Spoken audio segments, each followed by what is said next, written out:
America के राष्ट्रपति Donald Trump ने ईरान के केंद्रीय बैंक खिलाफ शुक्रवार को नवीं पाबंदियों का ऐलान कर दिता। उन्होंने इन्हों अमेरिका वालों किसी होर देश से लगाई गई सब तो सख्त पाबंदियां दस्सिया। ओवल दफ्तर में ट्रंप ने पत्रकारों को आख्या कि असीं हुणे-हुणे ईरान के राष्ट्रीय बैंक से पाबंदियां लगाईयां हन। हालांकि उन्होंने बाद में बैंक के नाम में सुधार करते हुए उसनूं ईरान का केंद्रीय बैंक दस्सिया। उन्होंने दस्सिया कि यह किसी देश से लगाई गई सब तो सख्त पाबंदियां हन। Intercede for just a second. We have just sanctioned the Iranian National Bank. That is their central banking system, and it's going to be at the highest level of sanctions. So that just took place, and a couple of other things. We have our Secretary of Treasury here, Steve Mnuchin. If you want to say just a word, Steve, before we begin. Mr. President, as you instructed me, we are continuing the maximum pressure campaign. This is the last remaining source of funds. So both the Central Bank of Iran, as well as the National Development Fund, which is their sovereign wealth fund, will be cut off from our banking system. So this will mean no more funds going to the RRGC or to fund terror.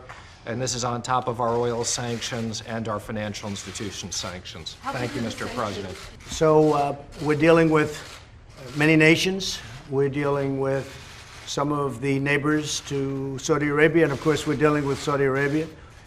Saudi Arabia is very much involved from the standpoint of what we're doing and what they're doing, and we're working together with others. We're also working on the cost of this whole endeavor.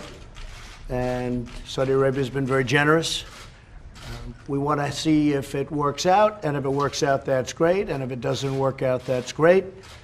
In the end, it always works out. That's the way it is. It always works out. So you'll be seeing certain things happening, but a very major factor is what we did. These are the highest sanctions ever imposed on a country. We've never done it to this level.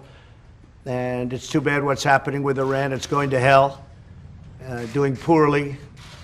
They're practically broke. They are broke, and they could solve the problem very easily. All they have to do is stop with the terror. They have been the number one, as you know, Scott, very well, number one country worldwide of terror, between sponsoring it and doing it themselves. And we can't have it. They have a tremendous potential. They have an incredible potential. I can speak on behalf of Australia too, in the sense that we'd like to see them do very well.